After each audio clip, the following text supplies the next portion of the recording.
Studio 41 Football Recap Live is brought to you by Studio 41 Home Design Showroom. 13 locations, studio41.com. Vertical, in business since 1985. Chicago's chimney experts for chimney cleanings, masonry work, gas logs. Verticalchimney.com. Your Chicagoland and Northwest Indiana Chevy dealers, the official truck partner of the Chicago Bears. Hooters. At Hooters, originality isn't just one thing, it's everything. World famous wings and more, served up by the iconic Hooters girl. Hooters, always original. Dr. Pepper, an American original, just like our Chicago Bears. Grab an ice cold, refreshing Dr. Pepper today at a McDonald's near you. Special Olympics Illinois. Special Olympics Illinois, so I did. Learn more at SOILL.org. Apt. For the best appliances for football season, shop at Apt. Pleasing people since 1936. Find them at apt.com. Four Seasons. Heating, plumbing, air conditioning, and electric. For all the right reasons, Four Seasons. The Illinois Tollway. If you're a true Chicago fan who loves speed and efficiency, join the team that always wins. Sign up for iPass today.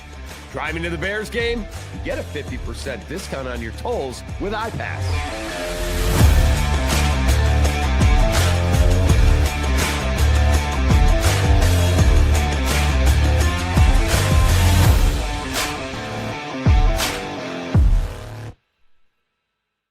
Hey, welcome into our Studio 41 Football Recap Live. That guy that just sat down is Olin Kreutz.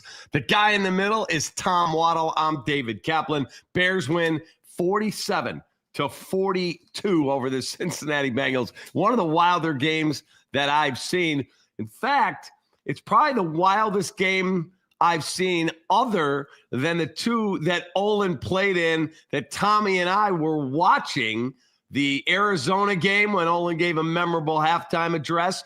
And Tommy, wasn't it the Browns game when Mike Brown picked off Tim Couch? It was like back-to-back crazy wins. Yeah, I think so. I want to know what Olin's speech was to the team at the halfway point of the Cardinal game. Oh, it was, I don't know if you guys can hear my ear pods aren't working, but we can hear you. It was, whatever I said, only the defense was listening because the offense really didn't do anything. So I guess I only moved. I guess what I must have said was defense go out there and carry us to a win because that's basically what happened. Pretty crazy. I'll never forget that game. Listen, I've been through plenty of those as well myself. I remember coming off the field, Richard Dent walking by us as offensive players and basically saying, all right, you know what, we got this thing. Or actually, I think Rich was coming off the field as we were coming on, and he told us to hold him. And we all looked at him like, what do you mean hold him? He goes, yeah, don't do anything crazy. We'll come in and clean him up. So we had our offensive challenges as well. Right. He said to you, because you told me once, we'll take care of the scoring too. Yeah. Just don't turn it over. Don't turn it over. Yeah. Yeah, exactly. I do remember being on the field and telling Ruben, if Hester catches it in the middle of the field, he's gone. And sure enough, they kick it to him right in the middle of the field. And I couldn't believe when he went to the house. Yeah, that was unbelievable. Our Four Seasons game day breakdown. Bears beat the Bengals 47-42. As wild a game as you will ever see. Tommy, what was your takeaway? You were there in the Natty, your hometown. You were at the game, and the Bears give up 15 points in 49 seconds. And I'm looking at my son going, no effing way we're going to lose this game all of a sudden. And then they come back and win. Well, just to be clear, as soon as I was done with pregame, I got in the car with our radio producer, Tyler Aki, and we started driving back to Cincinnati. So we watched it actually in the car on the way back.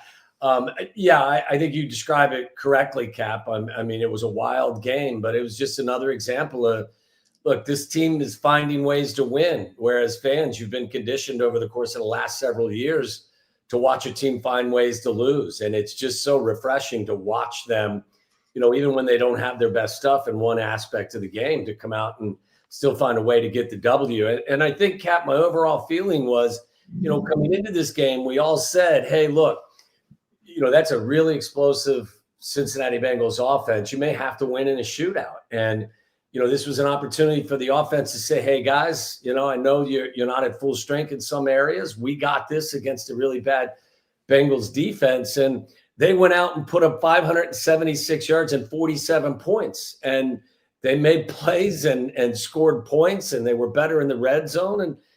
And guys, I will say this to you, 8 games in, they're averaging 378 yards and 27 points per game. That's 4th in yards per game. That's 6th in the league in points per game. If most people were asked, hey, at the halfway point or close to the halfway point, if I could give you an offense that was scoring 27 and getting almost 400 yards a game, people probably think I was crazy, but the offense works, fellas. Olin, what was your takeaway? Because you do the pre, you do the post. We also were, Tommy and I, seeing you working the air raid thing at the Illinois game, which was super cool. But when this thing ended, what were you thinking? Well, first of all, I was at Revolution Brewery in the city for the post-game show for the Score. And you come downstairs at the 2-minute warning, and I'm like, there's no way they blew another game, right? Like, how am I going to explain this again on the radio? What after the couple of games they lost last year, especially on Thanksgiving Day, right? And the Washington Commanders game, and then this game looked like it was going in that direction. And I was sitting there, and I was like, Caleb, man, like, go do it. Like, go drive us on the field and get a field goal. I didn't.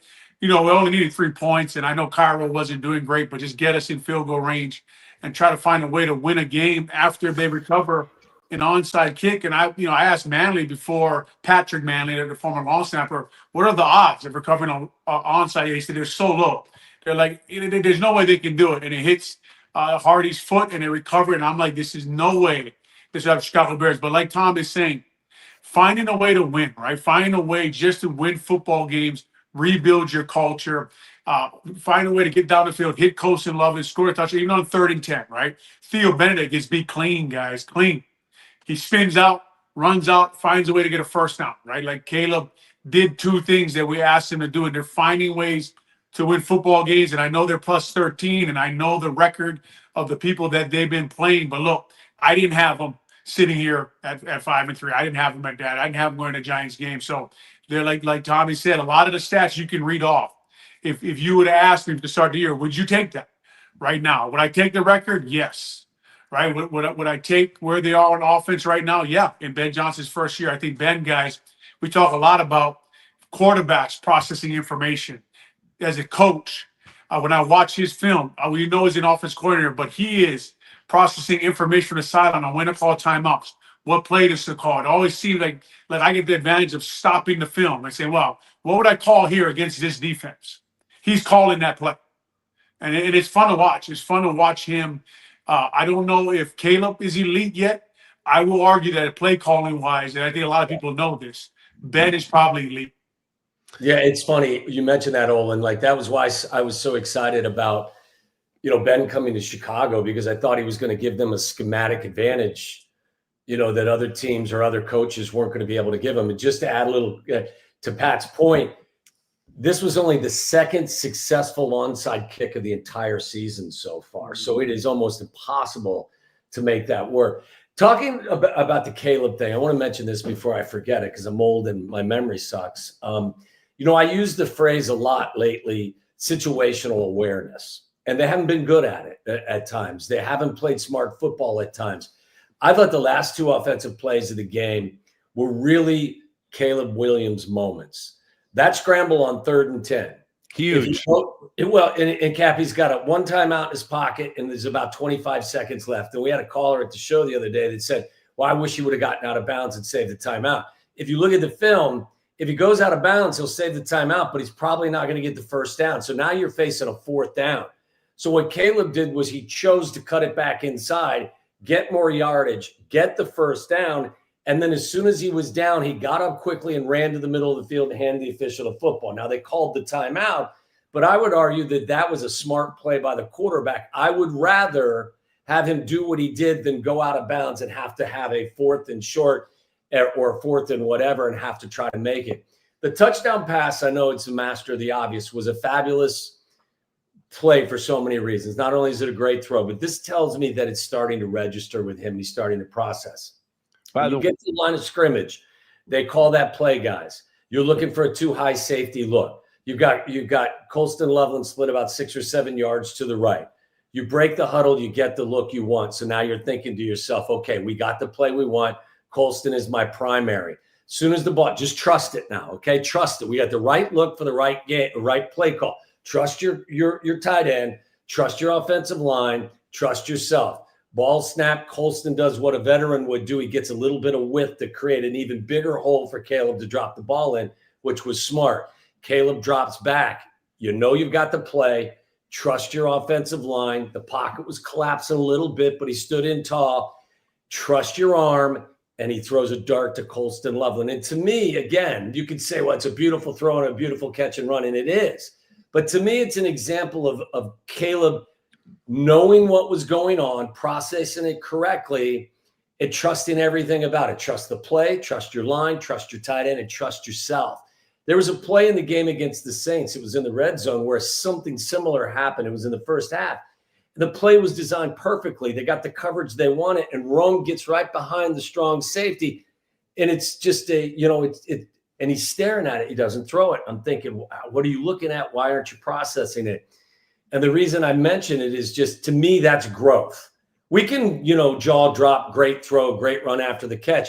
But the entirety of the play meant more to me than the actual outcome of the play, because it said to me, you understood the play call. You trusted the play call. You trusted your tight end. You trusted your offensive line. You trusted yourself. So, beyond it being the game-winning throw, it was just an example to me that things are starting to slow down for him. OG? Cap, at Revolution Brewery, they had Mike Brown on tap. The owner loved the old bear, Mike Brown. So I had about 5 of them after he threw the touchdown pass that Tom Waddle is talking about, right? Because enjoyed like that, like Tom is talking about, making that play. And I wondered, I don't know if Ben has talked about it, I haven't seen yet, but would Colston Loveland be on the field if Kokomet wasn't hurt? Right? What would happen there for everything to come together? And you go all the way back to the time they got the delay of game and they backed up to 3rd and 5 or more.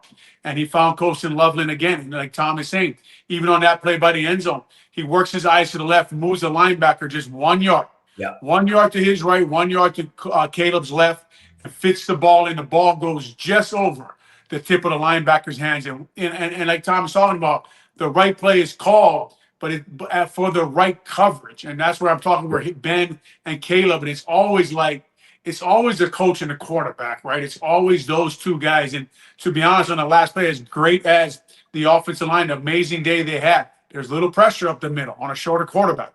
And he still dealt it with that arm that he has, man. So really, and we understand like who they played, and you watch the Bengals defense on film, and they got a lot of problems, man. I mean, they don't play good defense at all. Al Golden probably wants to go back to Notre Dame after dealing with these guys. But the fact that what you're seeing sometimes in these moments, in these critical moments, and even when I watch the film, you're complaining a little bit about Caleb, right? Like, Caleb, man, how do you miss that just short check down pass?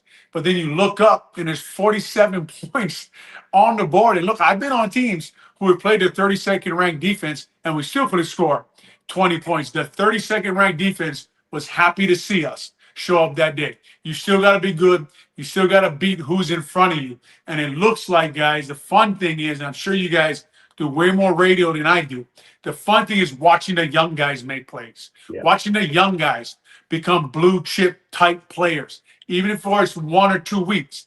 Just seeing it there on film, the talent that you want to see from certain guys. Why the hell? I'm the biggest critic. Why the hell draft a pass catching tight end that early in the draft? Right? I want an offensive lineman. I want a defensive lineman. Hey, man, I mean, if there's plays like that at the end of the game, I'll happily admit I'm wrong. Kat, real quick, too, I'll say this. And we have a special guest joining us. Oh, that's perfect. Our guy, Kevin Byard, is joining us right now here on our Studio 41 Football Recap live with Olin, with Tommy. I'm Cap. KB 5-3. Olin and Tommy both just said, and I completely agree. If you had told us 5-3, top 5 offense, Kevin Byard's leading the NFL in interceptions. We just signed up for all of it. How are you feeling as a captain of this thing? Man, I'm feeling great. At the end of the day, like you said, we're 5-3, man. We control our own destiny. What a game on Sunday. Probably the most emotional roller coaster, or the most exhilarating roller coaster I've probably ever been on as far as in a game. And I kind of even admitted at the end of the game when we got scored on at the end of the game, like even as the leader and the captain, like it was hard for me to celebrate the touchdown Colston scored because I was just so mad we didn't finish the game. And so we're just in the locker room celebrating. It was so crazy. But like I said, man, 5-3. Obviously, you see the other teams in this NFC, man. This thing is a tight race. So it's just good that we're still able to control our destiny. And as long as we continue to string together wins, we can make a push for this thing. So it's an exciting place to be right now. Olin, Tommy? I was going to say real quick, Kevin, how great is it to see the young guys show up in that game? We haven't even talked about Monunga yet, but I'd love to get your thoughts on Colston Loveland, who had a big day. You've seen him every day of practice, going back to training camp. What's your scouting report on him, and what is his ceiling as a player? Yeah, now I'm super happy and proud of those guys. Obviously, Kyle finally getting his opportunity, obviously with Swift being out for the game. But Colston, man, like from the start of OTA's training camp, this guy, Colston, man, he's super duper talented. And he's made a lot of plays in training camp. And in practice, we do one-on-ones. He's made some really good catches. The ability has always been there. And honestly, if you look at some of the games that we've played, I know his stats hasn't showed it yet. But, there's times, and a lot of times, Ben is actually trying to give him the ball in clutch situations, third downs. But, obviously sometimes those things don't work out. But I'm very happy to see him finally have this breakout game. I actually spoke to him yesterday about it and would just tell him, like, listen, man, I know you've been chomping at the bit to go have that big game. Obviously, you're a top 10 pick, or you know what I'm saying? Like, you want to be able to go out there and show your stuff. And so, man, you could just tell, just seeing how he's like his mentality was just like, man, it was kind of like a weight kind of lifted off his shoulder a little bit. You know what I mean? So I'm really expecting a lot of more big games from him. And then obviously, man, Ben's going to continue to dial up. We have so many weapons now that teams are going to game plan for. So it's going to be fun to see what other trick plays and all type of stuff Ben comes up with. Olin. Kevin, it was funny, man. Loveland ran a go route on the Bengals DB, and you could tell he was shocked. The DB had to pick up speed as fast as he could because Colston turned on, and they didn't throw him the ball that time. But that guy is a freak show out there on the football field when they split him out for cornerbacks and linebackers. Question I have for you, man, is as a former player, I wonder how you get a lot out of the bye week, make changes.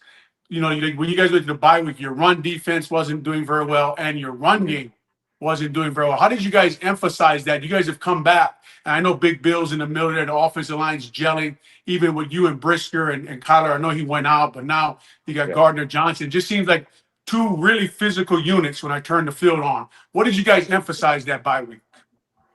No, honestly, man, obviously, I'm not really used to having week 5 bye weeks, so that was pretty early.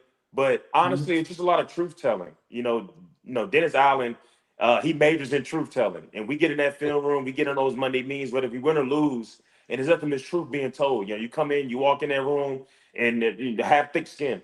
And I think the main thing was saying that we weren't playing physical enough.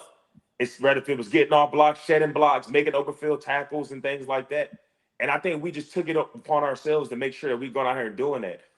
Going full pads on Wednesdays, making sure that, a big thing that DA believes in, and it's never been like this anywhere I've ever been, is a thing we call just stopping the ball, right? So, in practice, even if you have pads on, a lot of guys, like if you're fitting up the run and the guys like between 5 yards of line of scrimmage, you kind of, you fit them up and you let them run. No, DA don't believe in that at all. He believes, I don't care where the running back is, if we messed up a play and he burst through the line of scrimmage, stop the ball. Do not let the ball run through our defense. And I think it's just a good habit that we practice. But yeah, I think at this point of the season, obviously, I think it's kind of like the halfway mark. We played 8 games. I think we're finally leaning into our identity, right? On defense, we haven't played our best when it comes to, stopping the run and those type of stats and statistics. But when you look at our 5 wins, we have 18 turnovers and 5 wins. In our 3 losses, we only have 1 turnover.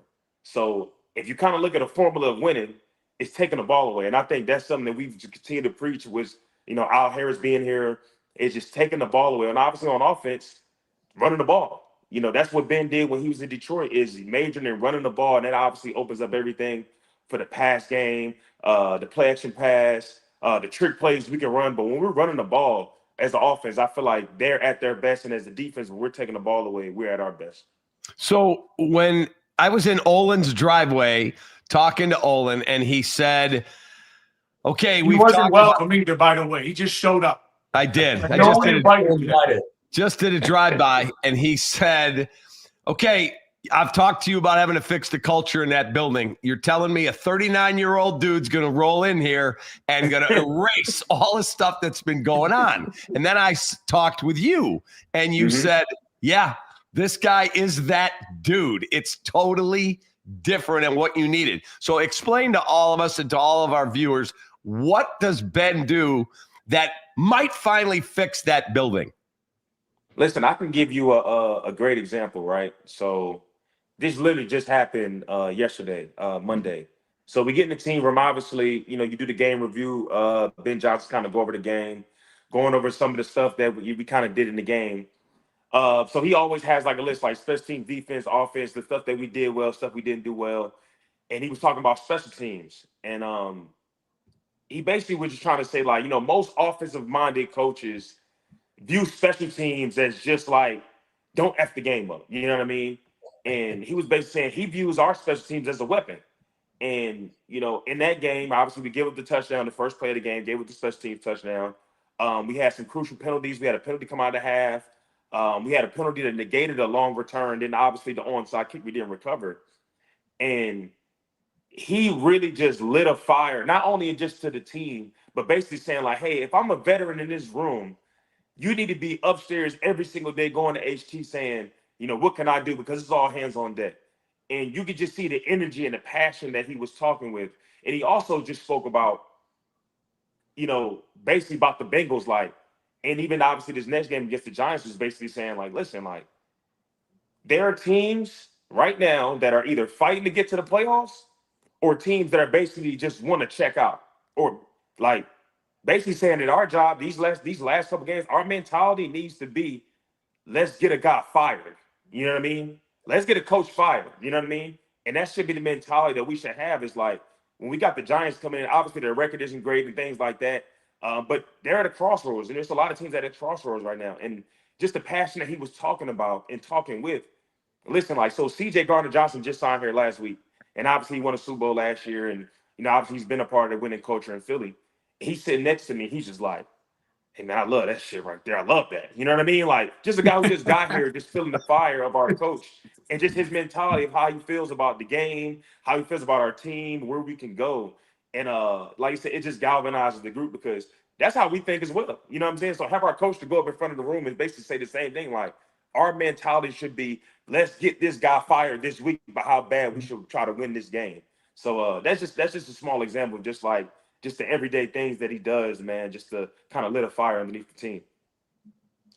Kevin, tell us a little bit about the growth you're seeing from your young quarterback on a week in and week out basis. Yeah, man, it's the little things, man. Honestly, me personally, like, from looking at it from last year, just little things that he's doing now. Like, we talk about just taking the check. It was a one pass, a play action pass that we had in the game that you could tell Caleb is known for big play hunting. We all know that, especially from his days at USC. And I just seen him go through his progression and check the ball down to the running back. The running back got like 7-8 yards on the play. But it's like little stuff like that. You're just starting to see the progression of him as a quarterback. We all know, and we've all seen, that he's able to make big plays in those 2-minute situations, those in-the-game situations. Those are things that I expect from him, and that's just the greatness that he has. But it's just the little small things that I'm seeing, as far as just taking the checkdowns. He's doing it in practice. And then also at the same time, kind of taking more of charge, more of a leadership of the team and of the offense. Seeing him every time I go to the building, his car is there parked. When I'm leaving the building, his car is still parked. He's meeting with Ben. He's meeting with all the coaches. So, like I said, just being a young guy, that's it's super encouraging to me, because it seems like he's definitely taking just that role of being a franchise player, franchise quarterback, and he's taking the heart. And I think he's doing a great job. Kevin, talk to me a little bit about, I look at the film and I'm like, what the hell happened to Tremaine Edmonds, right? TJ came back. They're using him on that blitz. I love that old school. I think the Vikings used to run it on us. I hated it. The man with the linebacker comes under and turns into like a cross blitz. But they're Yeah, bringing yeah. Tremaine off the DN, and he is nasty on that blitz, man. But it's not only that. He's playing fast. He's playing physical. They didn't see that before TJ got back. Talk to you a little bit about the adjustment. Dennis Allen, maybe it's a truth telling. Maybe just ask him to do what he does well. It seems like the coaching staff does that well. Talk to us a little bit about what you've seen from Tremaine lately, because I've liked the film he's put out there. Yeah, man, Tremaine. I just told him this the other day, Ray. Actually, yesterday I was like, bro, you're having an all-pro season. You're making plays at all levels. I mean, you're catching interceptions. I personally felt like it was a pick six, but obviously they called it back. He's making sacks. He's making big tackles for losses. I think he's gotten at least, we won 5 games. He's gotten at least 3 or 4 game balls on the defensive side of the ball. I remember just even in the spring when DA first came here, obviously Tremaine was our Mike and TJ was our Will. And they kind of flip-flopped him, you know what I mean? And I know even in the beginning, there was a little bit of struggle for him because it's like he was so used to seeing things from one way, obviously being in the middle of the field and moving them over to Will. And obviously putting him on a line of scrimmage with different blitz packages and things like that. I think it's just been able to open up his game. I think he's playing with extreme confidence right now.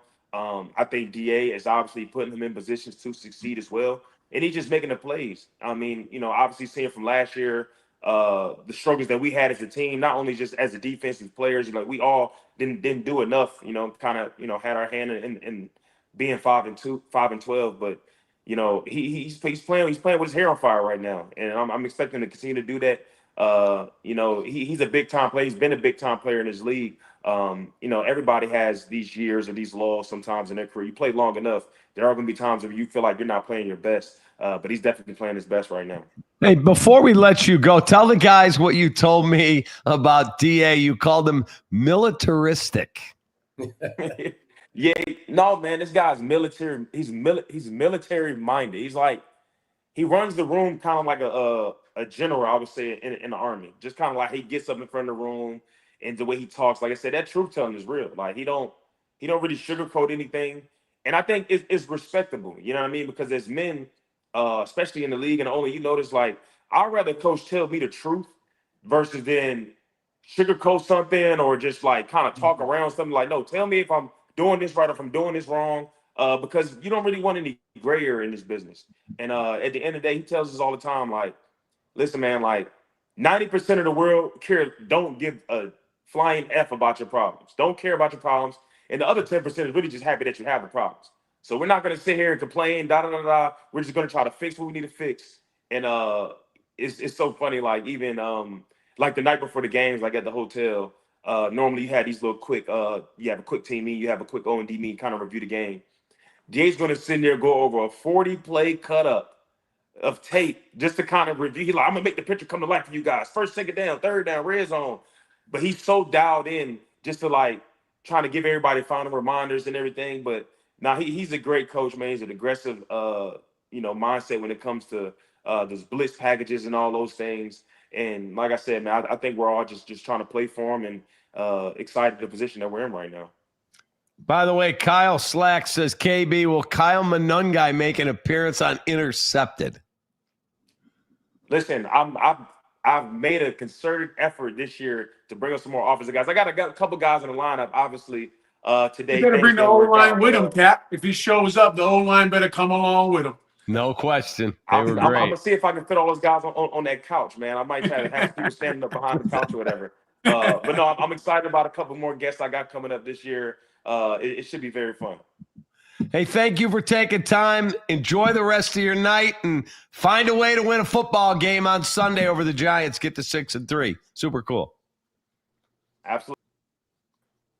You got it. There he is, our guy, Kevin Byard. By the way, you saw the numbers up there for Caleb. I want to dive more into Caleb and the offensive line. I texted Olin and said, I want to talk about the offensive line. Caleb Williams winging it, 20 for 34, 280 yards, 3 touchdowns, 5 runs, 53 yards, 2 catches for 22 yards, and he caught a touchdown. That is the first player in NFL history to ever do all of that in one game. Don't forget, originalhooters.com. Finding one of the 11 Chicagoland locations near you. We'll be in Melrose Park next Tuesday for our Studio 41 Football Recap Live. All right, Olin, I texted you the other day. I said, oh, gee, I want you to tell Tommy and I your thoughts on the O-line play. They were tremendous. Nobody runs for 176 if the O-line isn't doing their job. But it also looked to me, and I said this to you, that Caleb was getting some pressure on him. How did you look at the offensive line run block and offensive line pass block? Well, they're exceptional in run blocking. Obviously, they're playing against the 32nd ranked run defense in the NFL, but you still have to run block them. And everyone's seen Darnell Wright's highlights, and Darnell Wright the last 2 or 3 weeks, man, he's been playing at a very high level. Remember, I think Cap, you said he had that UCL in his arm, and he's playing injured, and he really is. His pads are low. He's running off the ball. I'm lucky enough to know some of the things Coach Dan Rochar coaches, and him and Jonah Jackson are really specifically really doing that, man. They have become, their double team is nasty. Their combo block and just really good job against the Bengals, and they were rolling them off the ball. Now, the Bengals have problems. They can't even line up. The linebackers don't really know where they're supposed to be, and they're pointing out things. And the Bears have 6 blockers to the side, and the Bengals have 3 defenders. I blow my mind sometimes watching things like that in the NFL, thinking guys are actually getting paid, and that's what their product they're putting on the field. And then they trade a linebacker. Anyway, I don't want to talk about Bengals. Listen, the offensive line, run game wise, phenomenal, aggressive. Just like I talked to Byard. That's why I asked Kevin, like, how did you guys do that in the bye week? How did you change your personality, your physical mindset? And he told you it was truth telling, and we're playing soft, man. It's the last thing Tom knows. It's the last thing a football player wants to be called. That's the last thing you want to put on film, that we're soft. So in that building they have pride, and they're going to turn that around. As far as the pass blocking, Cap, I watched this today. It was good enough. He wasn't under a ton of pressure. They don't have a ton of pass rushers there. There was just sometimes Caleb wasn't checking the ball down. He was missing easy check downs. It looks like he still struggles when he turns his back to the defense, right? And just going through his progressions once he flips his hips and gets his eyes on a defense and has to go 1 to 2 to 3 to check down. Looks like he's still, and it's funny because he makes the easy throws look hard and the hard throws look easy, right? It's like, why do you look so uncomfortable just checking it down to the back? And some of that is just the culture of growing up as a young quarterback now in a shotgun offense, in 7-on-7.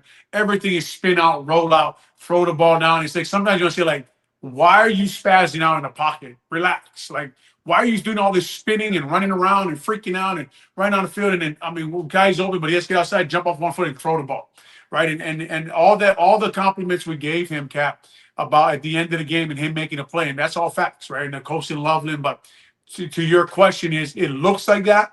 And there were times when Theo Benedict gets beat or a little late pressure's coming, but I always do this when I watch film. I go 1,001, 1,002, 1,003, and I stop the film because the ball's supposed to be out. Right now, look at receivers. Are they open? Where's the ball supposed to be?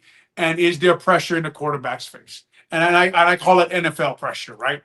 Are you getting, like, we all know what pressure is, and then there's things guys have to do in the NFL to make plays. So when I did that, Cap, most of the game, the O-line was fine. The Bengals are not, with Trey Hendrickson out, not a tremendously great pass rush team. And Al Godin wasn't bringing tons of pressure because he was worried about his coverage. But, Tom, I don't know what you saw, but I didn't see much pressure on Caleb.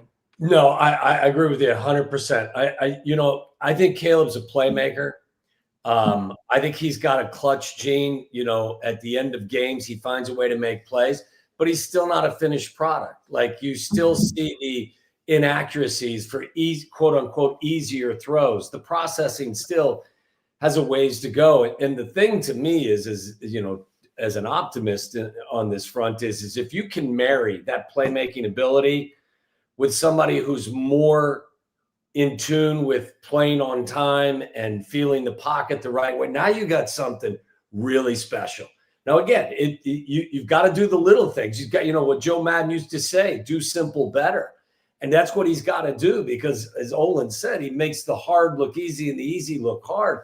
There's a lot of room to grow. There really is. But if you can marry those two things, that playmaking ability and also someone who's functioning more on time and more within the structure of the offense, that's why I brought up the final play of the game, guys, is because, That's a perfect example. It's a beautiful play call. You get the coverage you want, and then you trust things, and you get rid of the ball quickly. And Olin, you know better than I. It looked like the protection was fine enough, but was starting to break down. But he needed to, have a step up, and get rid of the ball and trust it. And he did it. And those types of plays, if it had happened in the first quarter, I'd have been just as excited about it. The fact is he trusted all that stuff in crunch time, which is meaningful to me. But I can't imagine their scramble drill has anything in it that says ever turn your back on a defense. He's going to face a better defense one of these times, and somebody's going to flat out murder him when he turns his back into trying to peel, So I'm with you as well. Like, the Bengals are hideous. And the Giants, if you think the Bengals run defense is bad, the Giants would like for you to hold their beer, because while they give up fewer yards, they give up 5.5 yards per carry. So it's another opportunity, I think, for this offense to come out and get that running game going. And the great thing about it, guys, is like when you're running it for 283, your quarterback doesn't have as much pressure on him as if you're running it for 83, So it's a great point. All right, our apt players of the game. 2 guys are going to get flowers because they get the numbers, but the offensive line, along with Kyle Monangai and Colston Loveland. Kyle, 26 carries, $176, 3 receptions for 22. Loveland, 6 for 118 and 2 touchdowns. And the offensive line, who paved the way for those guys to be successful at pleasing people. Since 1936, it is a rookie breakout game. We'll take our time out. We'll come back and talk more about the Chicago Bears victory over the Bengals. And they made a deal today, but they didn't make a big deal. Should they have? I'll ask the guys next. At Vertical Chimney Care, our goal is to keep you warm and safe. Since 1985, we've been doing just that, providing our Chicagoland neighbors value, reliability, and peace of mind. From chimney cleanings and flue liners to fireplace rebuilds and restorations, the chimney technicians and expert masons deliver top quality inspections, maintenance, and repairs using the latest fire safety technology with quality you can trust. At Vertical, we aim to treat every home like it's our own home. Vertical, trusted by homeowners, built on care. Okay, we're just here for dishwashers. Just a dishwasher.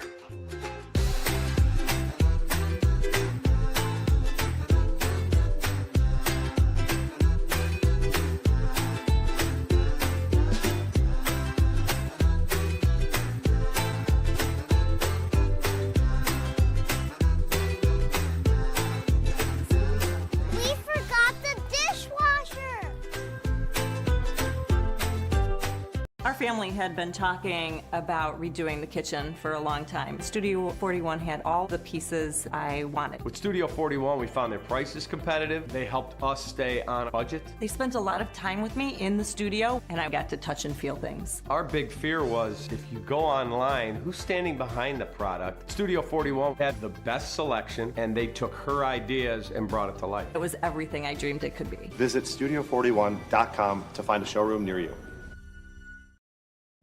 All right, welcome back here at Studio 41 Football Recap Live. The Dr. Pepper play of the game. I want your guys' thoughts again.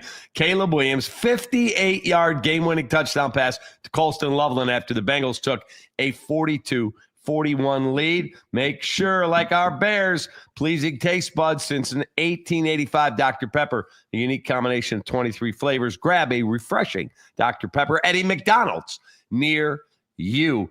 Both of you guys, I would love your thoughts. When the Bengals recovered the onside kick, did you automatically, like me, go, I know they're effing scoring here. I know they're going to go down the field and score.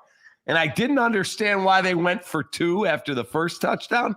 I'm like, why would you not just get it to a 7-point game? But then they got it, and I was terrified the Bears were going to lose. So what was your guys' thoughts the moment they got the onside kick recovery? I thought the Bengals were going to score, just the way they were moving the ball and the way we were covering them. And we didn't get a chance to ask Kevin about what the conversation was on the sideline with the adjustments they were trying to make. It looked like they were playing a lot more man than I thought they would play. against the Bengals and just the coverage and the matchups they had. They favored the Bengals, and Flacco was on fire. We weren't getting much pass rush, right? And that stuff all works together hand in hand. And you just thought, okay, they're going to find a way to score this touchdown. But I thought when they scored, like I looked at the clock and I thought, well, we only need 3. And like Tom says, I was like, Caleb's pretty good in these situations. And, even on the post, my partners in the post game show were like, you thought they were going to win the game. And I just said, I've seen Caleb do this enough.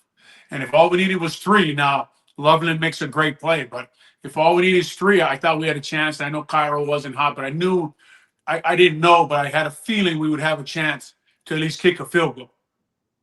Yeah, I felt good. Which is, by the way, sorry, Tom, which is a different feeling for Chicago Bears offense, to be honest. Yes, it is. Yes. No, and like I was just going to say, I didn't feel like it was a guarantee, but I felt good about it. I mean, when you combine the things that Olin talked about and some of the things we've seen Caleb do in those moments, and you factor in a horseshit Cincinnati defense, I thought that, hey, this is very doable. Now, did I think that they were going to score a touchdown? Maybe not. But, yeah, I think you had 45 seconds and a timeout in your pocket going against that defense that you'd really hammered all day long. I thought there's no question that there was a very good chance that you could get the ball at least deep enough to kick the field goal. And that's why, guys, I go back to that 3rd down scramble of Caleb. If Caleb goes out of bounds and doesn't get the first down and it's 4th and whatever, think about some of the mistakes this offense has made at times because they are lacking discipline at times. On a 4th and 3 or 4, anything could happen. So that's why I thought him getting that first down, even at the expense of having to call that timeout, I thought that was really crucial in that particular moment. So I thought situationally they were spot on. Look, as Olin, I know that it's going to get tougher. Maybe not against the Giants, but when you get to the back end of that schedule, that playmaking ability is going to be tested. When you're not crossing your T's and dotting your I's and you're missing some of these easy throws, that's going to be amplified when you're facing a better team. So I'm not going to make any excuses for beating anyone in the National Football League. You win it any Sunday, especially on the road. You should celebrate the hell out of it. But yeah, I mean, I think the thing that I'm most comfortable with, guys, is I know this coaching staff's not going to let them get full of themselves, and there's no reason they should be. But this staff is not going to let them exhale, I don't think. OG, would you make a change at kicker? Would you go to Jake Moody or would you stick with Santos, who doesn't have the bigger leg, but he does have a track record of accuracy? Just as a former player, you have a really hard time calling for people's jobs. But in this today's NFL, I think you have to be able to kick it from 50 and beyond. I really do. I feel like it's a lot. Every team can do it now, and a lot of guys are going to feel. I think I seen a 68-yarder the other day, and it's just crazy now. Jacksonville. Right? Yeah, and we get to 46, 47, and we start to think we're not in range anymore, especially in a situation like we just watched the Chicago Bears go through. So I think Ryan Post, I think they're considering it right with Moody on the practice squad, and I think he has to at least consider it right now just because you can't go into these games and not be able to be 55 through 60 and get a game-winning field goal in. To Tom's point, man, I mean, the Bears had played 2 teams with either a winning record or 500, and they lost to both, right? And I think the teams they played are 24 and 43. So we know what we're looking at, and they're plus 13. We know what we're looking at here. And this schedule after this week is about to get tough. And I'll be honest with you. Like Tom said, the Giants aren't good, but on film, they're better than the Bengals. Yeah. That I know for a fact on defense, right? They have more dudes. They have more guys. They got guys that can be matchup nightmares. Now, the Bears would be favored. They should win the game. And, their edges have a hard time stopping the run and setting the edge. So just attack them with Darnell Wright and Theo Bennett all day long. But other than that, I mean, Cap, if you get into these close games all the time and we got to get these extra 12 to 15 yards, it's just a disadvantage. Maybe you can convince Cairo that, hey, you're hurt. Put him on the injured list for 4? Seriously. I mean, I'm not trying to be a wise ass. I'm just saying, if you got to trip him, or I don't know. I'm not, I'm just saying, stash him on injured, the injured list for 4 weeks and see if Moody's up for the challenge. I mean, he's definitely got the length, but let's say not only the length. And when we get into this weather, we all know it's not so easy to kick out there. I don't know. Maybe you find a way without having to save a roster spot that you could give Moody this chance and stash Cairo somewhere in case you need to break glass. I did not know you could bring your own ball onto the field now in the NFL. Oh, a kicking kicking ball. ball. That's why it's so far now. Yeah. Because when he missed the kick at, was it Baltimore? He missed the kick. Well, because they didn't have a timeout, they couldn't get the kicking ball in. And so it was a hurricane kick where they just ran out there and he came up like 3 yards short. Maybe the kicking ball, he would have made it. I don't know. What an absolute bizarro world, right? Special teams terrible, defense terrible, offense win the game. Like, where are we? Yeah. What city are we in? Right? I don't even know where the hell we are anymore. But the special teams couldn't be any worse on Sunday, right? And then the defense was just giving up points to Flacco, and it was just, it was crazy. It was crazy to watch, and at the same time be like, gosh, this quarterback needs to play better. I thought to myself, 47 points and couldn't stop the run, and we couldn't stop special teams. We couldn't stop them on defense, and our offense just kept scoring and did whatever we needed. The offense did. I feel like we were watching the Miami Dolphins from years ago with Dan Marino under center, maybe Phillip Rivers, where the Chargers would have to outscore teams 50-45. That's what it felt like. That was pretty cool that it's us. Our Special Olympics Illinois special teams play of the game. This kid's from Deerfield, by the way. Yeah, Charlie Jones. Bengals kick returner Charlie Jones, 98-yard kickoff return to open the game, and the Bengals recovering an onside kick that put them in position to take that lead in the fourth quarter. And when voices tell us you can't or you won't, we simply say, I did. Special Olympics Illinois. So I did. Learn more at soill.org. How about the opening play of the freaking game? Kid from Deerfield. Listen, that shit's not going to fly against the Packers or the Lions or the Vikings. So that's definitely something that's got to be cleaned up. Yeah, I think some of their injuries caught up to them just watching film and the different guys running down on kickoff and guys weren't in their lanes and getting blocked. And he really was. He looked like Britton Brown on his touchdown run, right? You give Kyle Monunga a game ball. Anybody went in there just ran 22 yards untouched to the end zone. The O-line needs the game ball, Cap. We'll argue about that later. I gave him one. I didn't see a picture. I only saw Colson Loveland, who had like 2 total catches. Anyway, he had 6. Whatever. I mean, if you want to give him extra catches, go ahead. Listen, wow. This guy is running. He's untouched. I mean, the kid from Deerfield thought he was back in Deerfield High School, right down the road over here, right? And not very many times in the NFL you see a white guy just breaking away. So what the hell is going on out there? He was just gone. And then Cairo Santos, I mean, man, you got to try to tackle a little better than that, Cairo. Come on, man.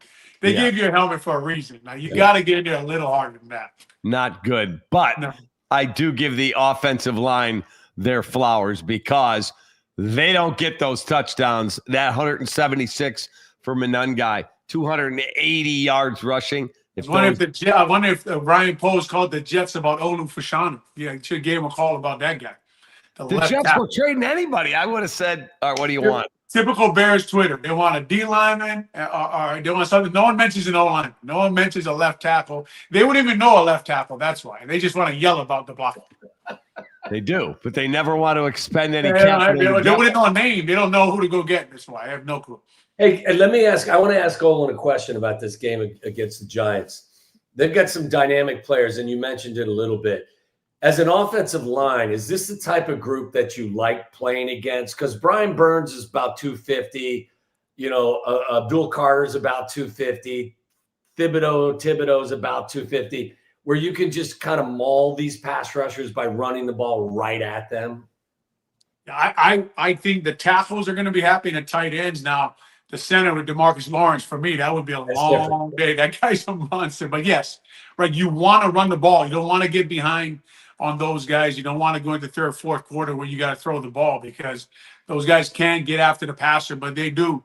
With all those names, Tom, it's funny because I turned the film on real quick. I didn't get a chance to study them too much, and I just thought to myself, man, with all these names, how are they giving up all these rushing yards? And obviously styles make fights and who you play matters. And they played the Eagles, twice in the last 4 weeks, and they played the Denver Broncos who run the ball well, and then they play Christian McCaffrey, right? So they play Saquon Barkley, J.K. Dobbins, and Christian McCaffrey 5 times in the last 5 weeks. Yeah, their run defense has faced some studs, right? So I'm sure they're thinking, man, we'll go over here, get our run defense cleaned up a little bit against the Chicago Bears, hopefully, who are running the hell out of the ball. So good luck with that. But like, yes, you do see that, and you want to say, okay, coach, I'd much rather run block this guy than pass block this guy, right? But Coach Ben Johnson does a great job finding matchups, creating fronts with motions and personnel, and finding the guys to run at. And, if I'm Brian Burns and Abdul Carter and Thibodeau, like you mentioned, I bring my big boy passer. I'm sure Ben Johnson's going to find him and run the ball right. And I would, I'd put Darnell Wright and Theo Bennett. You've seen the 2 clips of them, Theo Bennett run the guy all the way to the bench, and Darnell Wright taking a first-round pick and planting him 10 yards off the ball. I mean, these guys are rolling off the ball right now. That Darnell Wright block was insane. Holy cow. Rookies got to learn, Cap. I mean, you got to get your pad lows. I had to learn too in there, man. Like, it's not like that's his welcome to the NFL moment. We all got look. I was watching the 49ers versus the Giants. You guys see what Trent Williams does to Abdul Carter on a pass play. I mean, he throws him around, basically throws him off the club, like 8 yards. You just, as a rookie, Tom can tell you this, man. You learn. Like, these are grown men who have good technique, good fundamentals, know how to get their pads low, know how to put their hands on you and throw you around. So the young, I think Shamar Stewart, the young player for the Bengals, yeah, he stood up and caught. He caught. You don't catch Darnell Wright, man. You don't. I talk to college kids a lot. I watch their film and I tell them, I say, guys, you don't want to keep doing this because when you step one level up, that's not going to work. Yeah, that was an amazing block. In fact, ESPN today, they had it as the block of the week, and I was watching block of the year. Cap, have you ever been thrown out of the club? No, my brother was, and he's 5'5". Yeah, he got us both kicked out, but not in that way. Okay. In Deerfield? No, at Mother's down on Russian Division. Not good. Not good when the 2 little guys from Skokie get kicked out. It's not a good thing. Hey, the Chevy drive of the game, 4 plays, 72 yards, 37 seconds. Caleb to Colston Loveland for the game winner. Chevy is the official truck partner of the Chicago Bears. We've talked about that drive. I want to ask you guys about how you handle, like, T. Higgins was just ridiculous. Jamar Chase, obviously, is maybe the best receiver in the National Football League, but the T. Higgins 44-yard ridiculous catch. It's our vertical catch of the game. Tommy Waddle, that catch was insane. Yeah. I think that was Nashawn Wright, who literally had his hands there like he was going to catch it. T. Higgins just went, yeah, I'll take that. Thanks. Listen, I mean, cornerbacks, you got to have thick skin and a short memory because, those are plays. He was in position. I mean, you'd love for him to make the play, but you tip your cap to T. Higgins for just, reaching up and being Superman. I was going to ask Kevin, too, about how that matchup with the Bengals, it's not just, it's T. Higgins, it's Jamar Chase. Oshivas is a really good slot guy. Noah Fant. Noah Fant is good. They just run guys at you. So they had their hands full, obviously. But T. Higgins, that's the beauty of what the Bengals can actually do through the air. If Jamar Chase isn't getting 18 targets like he was averaging, T. Higgins on the other side can carry you as well. What'd you think of that catch, OG? That was crazy. You may have been 4 beers in by then, but that had to impress you. No, it was a good catch. And I think it was only 2 plays to score a touchdown, right? It was at the end of the half, and it was like, man, these guys are like, how are we going to stop them, right? If you go back through the whole game, I think Tinsley runs a great route on Tyreek Stevenson, runs right by him, and they were just matchup nightmares everywhere. Remember, Chase Brown drops a touchdown, right, coming across on the first 3rd down. He's another matchup nightmare there on the field. They get all the guys out, right? Yeah, he go to Illinois. Yeah. Him and his brother Sidney, who plays for the Eagles, and their center Karras is also an Illinois guy. But they just really have a lot of weapons, and they have the guy who can deliver it now and see it, right? And you even saw he got sacked at one time when Dennis Allen did that really nice blitz off edge where he brings Brisker and Gardner Johnson from the same side, which the O-line never counts 2 DBs in the count, right? So drops everybody else in the coverage, brings two DBs. One of them are coming free. But Flacco made adjustments throughout the game and started to see it. And that's the dangerous thing about a guy like that, is just starts to see what's going on. And then he has all these weapons. And if they get any semblance of a defense there, man, I mean, they would be a dangerous team. Yeah, and they'll get Burrow back at some point, you would think. That was our vertical catch of the game, vertical in business. So it's 1985, Chicago's chimney experts. They do chimney cleanings, masonry work, gas logs, verticalchimney.com. All right, last thing we got to do before we spring you guys. Tommy makes a prediction.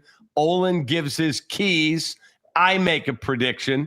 And we preview the New York Giants game at Soldier Field this week in our Illinois Tollway look ahead.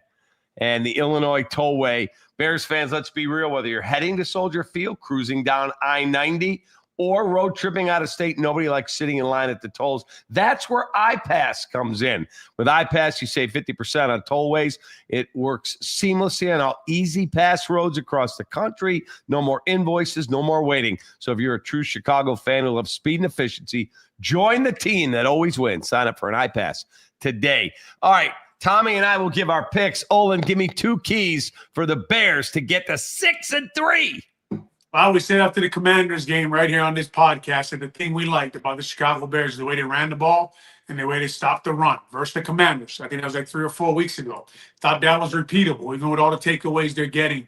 I thought those two things could carry over to wins. We thought that, and I think that key remains against the 31st ranked rush defense in the NFL and stop this rushing team. I know Scatterable was out, but stop them and make the quarterback beat you. Yeah, Cap, this is not a good defense. Olin highlighted they've played some really explosive running backs and some quality offenses. They do have a pass rush. Brian Burns, I think, has 11 sacks on the year, so I would run the ball right at him. They're not a great football team. I think they're 0-5 on the road. But this Bears team's not good enough to take anyone lightly. They're going to have to scratch. They're going to have to claw. They're going to have to do everything. So I think they will.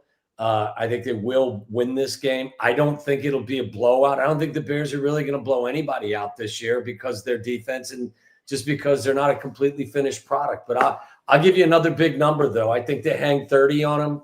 So I'll say 30-24 Bears win. Wow, they give up 24, huh? To Jackson Dart. This defense, without Scatteraboo and without Malik Neighbors, who's been out, but the three of us and 8 others may be able to hang 20 on them. Wow. Was that rude? Can I play fullback? Was that rude?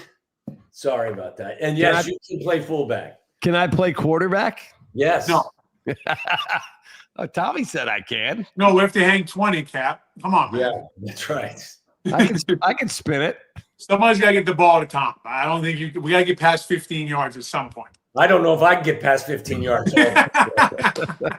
13 wing jet. Because they were all playing O-line. Yeah. All right. So are you reverse pivoting on that, Cap, or no? No shot. No reverse pivot inside handoff, or no? No, I'm throwing every down. down. Talk me through 13 wing jet. 13 wing jet was the pass that Tommy caught, I think, to beat the Lions and the Saints, right? All right. That is correct. That was the only play we really had. We'd run a clear out up the middle. We'd run a corner, and then I would go up about 6 or 8 yards, come underneath, hopefully catch it, and get my face ripped off by a middle linebacker. Right, you better get down.